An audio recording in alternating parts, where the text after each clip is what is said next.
कार्यकर्ताओं के अभिवादन के लिए कार्यक्रम का आयोजन किया गया है। राजनाथ सिंह जी आ चुके हैं और एक अलग सा जोश देखा जा रहा है। आप सबके गगन भेदी नारे चलते रहने चाहिए और कोशिश करें कि ऊपर जाके इस पूरी यहाँ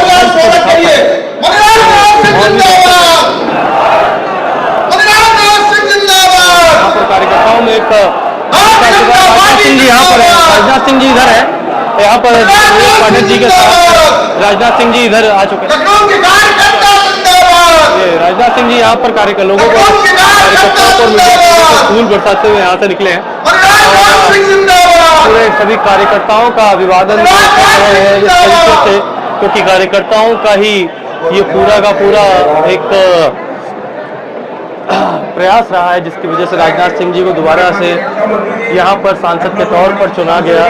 जनता ने तो वोट दिया, लेकिन कार्यकर्ताओं ने जनता के पास और लोगों के पास पहुंचकर लोगों से जुड़कर जिस हिसाब से इस पूरी की पूरी लड़ाई को राजनाथ सिंह जी के लिए आसान बनाया था, ये कहने के लिए इतना आसान तो नहीं था, लेकिन जैसा कि आप देख सकते हैं इस समय यहाँ पर सभी कार्यकर्ताओं में कितना जोश है, कितना खुश है कार्यकर्ता, क्योंकि राजनाथ सिंह जी सभी के ऊपर फूल बरसाते हुए उन्हीं कार्यकर्ताओं का अभिवादन कर रहे हैं।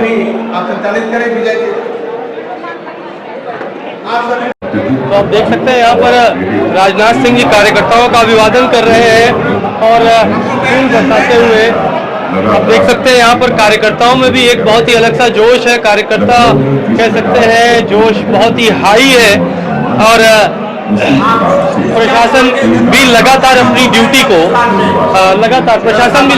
ड्यूटी को निभा रहा है यहाँ पर, कि किसी तरह की कोई समस्या ना हो इस पूरे कार्यक्रम के आयोजन में। और देख सकते हैं आप प्रशासन भी लगातार अपनी ड्यूटी को निभाता जा रहा है और राजनाथ सिंह जी अभी कुछ ही देर में कार्यकर्ताओं का संबोधन शुरू करेंगे। आप देख सकते हैं राजनाथ सिंह जी यहाँ से गुजर रहे हैं, साथ में ब्रजेश पाठक जी भी मंत्री जी यहाँ पर मौजूद हैं और अभी ये लोग मंच पर जा रहे हैं और यहाँ से कार्यकर्ताओं का संबोधन करेंगे और वो संबोधन भी हम आपको लगातार ऐसे ही दिखाते रहेंगे। आप देख सकते हैं कार्यकर्ता राजनाथ सिंह जी मंच की तरफ बढ़ चुके हैं और साथ में अभी कुछ ही देर में फिर से कार्यकर्ताओं का संबोधन शुरू करेंगे और राजनाथ सिंह जी के साथ कल की तरह मुख्यमंत्री ब्रजेश पाठक भी मौजूद है और बहुत सारे मुख्य पदाधिकारी भाजपा के कई कद्दावर नेता भी इस समय मंच पर मौजूद है और कार्यकर्ताओं का एक विशाल जन समूह यहाँ पर आप हमारे साथ देख सकते हैं। हमारे पीछे मैं कैमरामैन से कहूँगा पीछे भी यहाँ पर जो कार्यकर्ताओं का जनसमूह पूरा है ये भी दिखाएं और राजनाथ सिंह जी और ब्रजेश पाठक जी मंच पर पहुंच चुके हैं और लगातार इसकी कवरेज हम आपको दिखा रहे हैं। आप देखते रहिए हमारे साथ, आप ऐसे ही जुड़े रहें इस पूरी की पूरी कवरेज को और राजनाथ सिंह जी के संबोधन को हम और भी करीब से दिखाने का पूरा प्रयास करेंगे।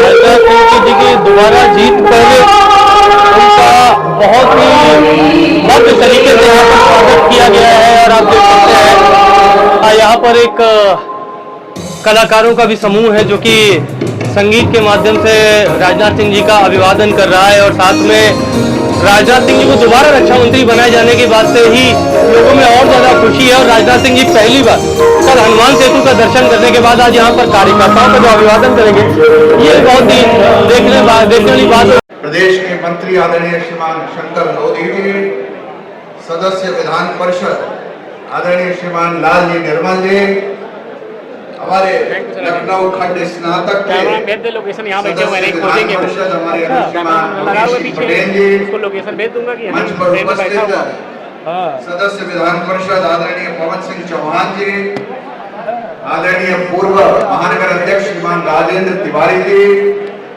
मंच पर उपस्थित हमारे मध्य विधानसभा से पार्टी के सिंबल पर चुनाव लड़ी ऐसे हमारे अनुश्रीमान रजनीश गुप्ता जी, पूर्व महानगर अध्यक्ष श्रीमान मनोहर सिंह जी, हमारे विभिन्न विधानसभाओं के डिपेंड करता है। यहाँ पर आए और भी कार्यकर्ताओं से मैं बात करना चाहूंगा, किस तरह का उत्साह है। राजनाथ सिंह जी दोबारा सांसद बने और फिर से रक्षा मंत्री बने और उनके भव्य स्वागत के लिए यहाँ पर विशाल जनसमूह उमड़ा हुआ है। यहाँ पर और भी लोग हैं। कहाँ से हैं सर आप?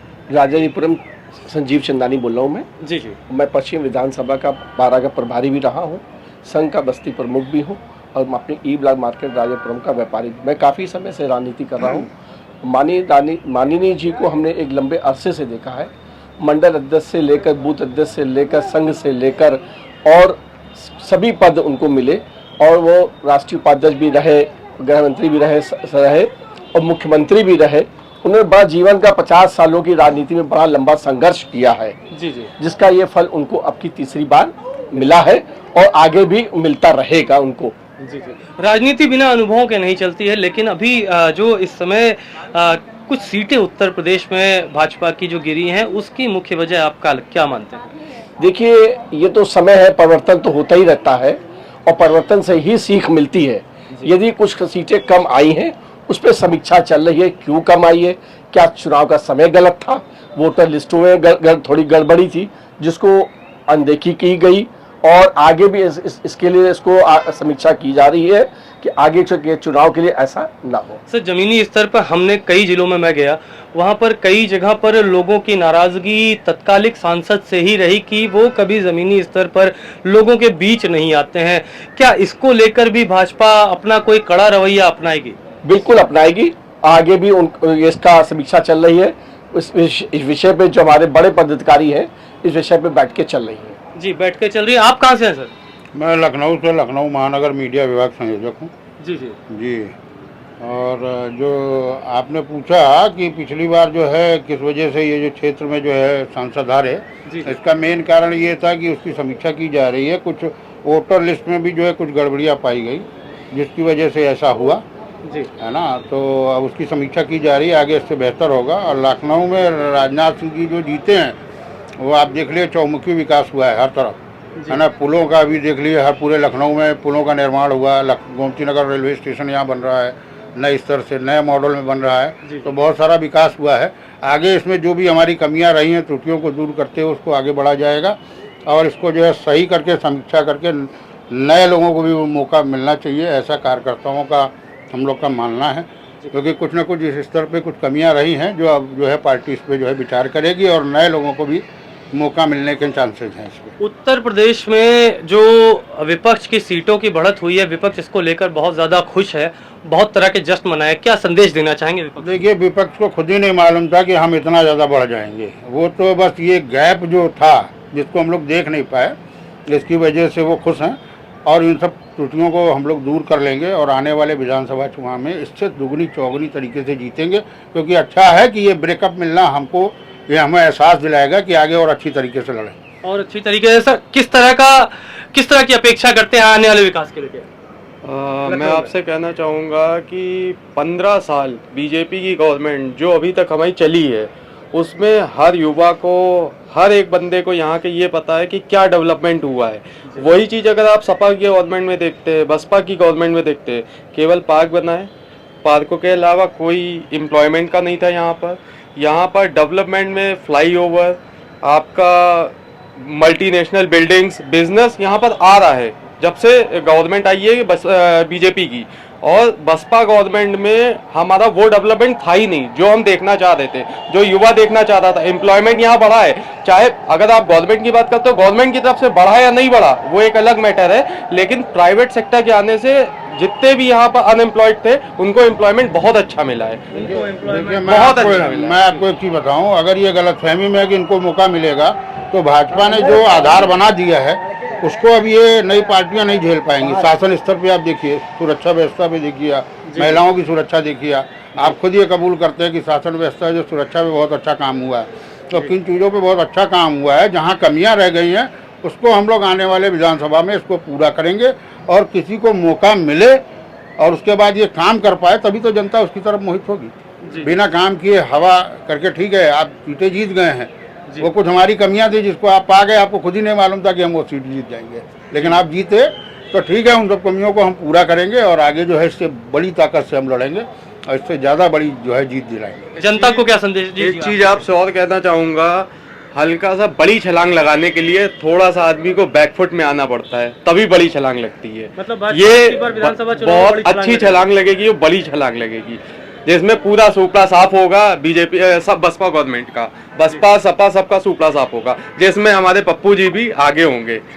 तो जैसा कि हमने आपको दिखाया, राजनाथ सिंह जी यहाँ पर आ चुके हैं और उनके स्वागत के लिए यहाँ पर भाजपा के कई कार्यकर्ता और पदाधिकारी भी यहाँ पर मौजूद हैं। सर, आप कहाँ से आए सर? मैं राजापुरम से आया हूँ। मैं राजापुर का पार्षद अजय दीक्षित अजय दीक्षित और अपनी टीम के साथ यहाँ पे आया हूँ। और ये हमारे ओबीसी के अध्यक्ष हैं गणेश वर्मा जी, ये दीपक साहू जी हैं। इस बार सर चुनावी लड़ाई बड़ी दिलचस्प रही, उसके बाद राजनाथ सिंह जी का ऐसे जीत के आना और दोबारा रक्षा मंत्री बनाए जाना, इसको लेकर आप क्या कहेंगे? किस तरह का उत्साह है आप लोगों में? आप तो ये जान रहे हैं कि सेकंड नंबर की लीडरशिप अगर है हिंदुस्तान में किसी के पास, वो काबिलियत खाली माननीय राजनाथ जी के पास है। क्योंकि आपने देखा होगा कि वो सर्वमान्य नेता है, वो किसी में भी कहीं इफ एंड बट नहीं है। हर पार्टी से उनका अलाइनमेंट रहता है और हर आदमी उनको सर्वमान्य नेता मानता है। इसलिए हम लोग इतनी तादाद में उनके स्वागत के लिए यहाँ आए। इतनी तादाद में सर अभी मामला कई विपक्ष जो तरह तरह की चीजें चला रहा है, मैं उस पर ही बात करना चाहूंगा। नीट को लेकर बड़ा विवाद चल रहा है इस टाइम पे और विपक्ष इसका पूरा फायदा उठाने को पूरी कोशिश कर रहा है, इसको लेकर आप क्या कहेंगे? देखिए, तो एक प्रतिक्रिया है। नीट कहाँ हुआ? बिहार में, ठीक है।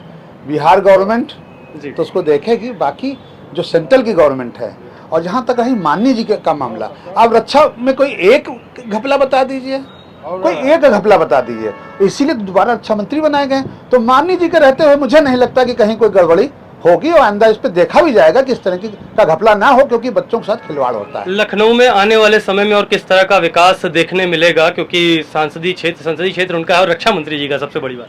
आप बहुत अच्छी तरह जानते हैं, बहुत सीधा सा उदाहरण है। सांसद का कोटा कितना होता है? कुछ नहीं। हमारी जो ये रिंग रोड बनी है 5,500 करोड़ की, खाली एक रिंग रोड, 24 पुल, जिसमें 21 बन के तैयार हो गए। मतलब जिसको लोग ये कहने लगे हैं, जैसे वल्लभ भाई पटेल को लोग लौह पुरुष कहते हैं, तो वैसे अब माननीय जी को लोग कहते हैं कि ब्रिजमैन है। इस तरह लखनऊ को जितना उन्होंने दिया है, आज तक किसी भी सांसद ने नहीं दिया। और मुझे लगता है कि इस बार लखनऊ वर्ल्ड लेवल में जाना जाएगा। माननीय जी का ये सपना है और माननीय जी इसको पूरा करेंगे। जनता को क्या संदेश देना चाहेंगे सर? आप तो जानते हैं इतने सर्वमान्य नेता हैं, जनता का संदेश तो जनता तो उनको चाहती है, हम लोग भी चाहते हैं। और जनता का नहीं चाह रही होती तो पूरे देश का मैसेज आप देख लो कैसा है। और माननीय जी फिर भी जीत के और रक्षा मंत्री है। रक्षा मंत्री, देखा आपने किस तरह का उत्साह यहाँ पर कार्यकर्ता और पदाधिकारियों में दिख रहा है और ऐसे ही उत्साह के साथ साथ लखनऊ में विकास की एक नई बाढ़ आने वाली है। ये मैं आपको शब्दों में अभी नहीं बताऊंगा, ये मैं चाहूंगा कि आप आने वाले भविष्य में देखते रहें और 2027 का चुनाव और दिलचस्प होने वाला है। आप हमारे साथ ऐसे ही जुड़े रहें। मैं अवनीश मिश्रा, ग्राउंड जीरो भारत, लखनऊ।